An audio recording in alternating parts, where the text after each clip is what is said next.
సంక్రాంతి పండుగ వచ్చేస్తుంది కదా, పిండి వంటలు తయారు చేసుకుందాం. One of the most traditional sweet అయిన కజ్జికాయలను ఏ విధంగా తయారు చేసుకోవాలో చూపిస్తాను. పైన లేయర్ క్రిస్పీగా, ఒకటి కాదు రెండు కాదు, తింటూ ఉంటే తినాలి అనిపించే కజ్జికాయలను ఏ విధంగా తయారు చేసుకోవాలో చూపిస్తాను. ఒక కప్పు మైదాన్ తీసుకునేసి జల్లించు. కజ్జికాయల రేకు క్రిస్పీగా రావటం కోసం 1 టేబుల్ స్పూన్ సూజీని యాడ్ చేసుకోండి. పించ్ ఆఫ్ సాల్ట్ ని యాడ్ చేసుకునేసి మొత్తం మిశ్రమాన్ని ఒకసారి మంచిగా కలుపుకోవాలి. 1 టేబుల్ స్పూన్ గోరువెచ్చని నూనెని వేసుకునేసి బాగా మిక్స్ చేసుకోండి. మీరు కావాలి అంటే బటర్ ని కూడా యూస్ చేసుకోవచ్చు. వాటర్ ని యాడ్ చేస్తూ చపాతీ పిండిని కలుపుకున్నట్లుగా కలుపుకొనేసి ఒక 20 నిమిషాలు పక్కన పెట్టుకోండి. ఒక పాన్ తీసుకునేసి 1 టేబుల్ స్పూన్ నెయ్యిని యాడ్ చేసుకోండి. 2 టేబుల్ స్పూన్ డ్రై ఫ్రూట్స్ ను యాడ్ చేసుకోండి. మీకు నచ్చిన డ్రై ఫ్రూట్స్ ను తీసుకోవచ్చు. డ్రై ఫ్రూట్స్ వద్దనుకుంటే స్కిప్ చేయొచ్చు. వీటిని కొంచెంగా ఫ్రై చేసుకోండి. ఫ్రై అయిన డ్రై ఫ్రూట్స్ ను పక్కన పెట్టుకునేసి అదే నేతిలో అరకప్పు ఉప్మా రవ్వను తీసుకునేసి లైట్ గా ఫ్రై చేసుకోండి. మీడియం ఫ్లేమ్ లో పెట్టుకుని ఫ్రై చేసుకుంటే మంచి అరోమా వస్తుంది. ఎండు కొబ్బరి తురుమును ఒక కప్పు తీసుకునేసి ఒక 2 మినిట్స్ మీడియం ఫ్లేమ్ లో పెట్టుకునేసి ఫ్రై చేసుకోండి. అరకప్పు షుగర్ పౌడర్ ను 2 టేబుల్ స్పూన్ నార్మల్ షుగర్ ను యాడ్ చేసుకోండి.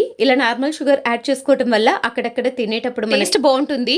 1/2 టేబుల్ స్పూన్ ఇలాచీ పౌడర్ ని యాడ్ చేసుకునేసి మొత్తాన్ని మంచిగా ఫ్రై చేసుకోండి. ఇందులోకి ముందుగా మనము ఫ్రై చేసుకున్న డ్రై ఫ్రూట్స్ ను కూడా యాడ్ చేసుకుని మొత్తాన్ని మంచిగా మిక్స్ చేసుకునేసి చల్లారనివ్వండి. ముందుగా కలిపి పెట్టుకున్న మైదా పిండిని ఒక 2 మినిట్స్ నీట్ చేసుకోండి. కజ్జికాయకు రేకులు తయారు చేసుకోవడం కోసం సపరేట్ బాల్స్ గా తయారు చేసుకునేసి చెక్క మీద ఫ్లోర్ ని డస్ట్ చేసేసి చపాతీలాగా ఒత్తుకోండి. మరి మందంగా పల్చగా కాకుండా చపాతీలను అయితే రుద్దేసుకోండి. ఇలా చపాతీని రుద్దేసుకున్న తర్వాత మనకు కజ్జికాయలు తయారు చేసే పీట ఉంటుంది కదా, ఆ పీటకు కూడా ఫ్లోర్ ని కొంచెంగా డస్ట్ చేసేసి చపాతీని వేసేసి ఈ చపాతీలోకి మనం ముందుగా సూజీ స్టఫింగ్ అయితే తయారు చేసి పెట్టుకున్నాం కదా, ఆ స్టఫింగ్ ను 2 టేబుల్ స్పూన్స్ పెట్టి ఎడ్జెస్ స్టిక్ కావటం కోసం కొంచెం వాటర్ తోటి ఎడ్జెస్ మొత్తాన్ని తడి చేయండి. ఎడ్జెస్ అనేది పర్ఫెక్ట్ గా స్టిక్ అవుతాయి.